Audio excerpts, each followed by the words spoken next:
Umunsi mukuru mwiza ku bakundana. Amateka ya Mutagatifu Valentin. Bavandimwe, inshuti zanjye muri aho. Uyu munsi ndabibutsa amateka ya Mutagatifu Valentin, ari nawe watumye habaho umunsi bita Saint Valentin, umunsi w'abakundana. Mu kinyejana cya gatatu i Roma hari umwami witwaga Claudius wa kabiri, wabuzaga abasirikari gushaka avuga ko urukundo rubaca intege ku rugamba. Ariko Valentin wari umupadiri w'umukristu, we yakomeje gushyingira abakundana rwihishwa, kuko yabonaga urukundo ari impano y'Imana kandi ari isezerano ryera.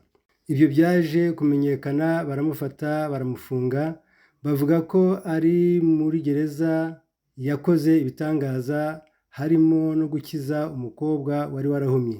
Mbere yo kwicwa, Valentin yandikiye uwo mukobwa ibaruwa amusaba gukomera, asinyaho ati "From your Valentin", bisobanuye ngo uwawe Valentin.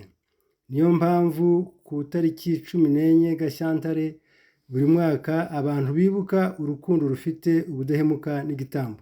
Ni nayo mpamvu bambara umutuku usobanura urukundo n'amaraso yamenetse, ndetse n'umukara usobanura intimba n'igitambo cy'urupfu rwe. Urukundo nyarwo si amagambo gusa, ni ukwihangana no gutanga igitambo. Murakoze, Imana ibahe umugisha. Umunsi mukuru mwiza wa Saint Valentin.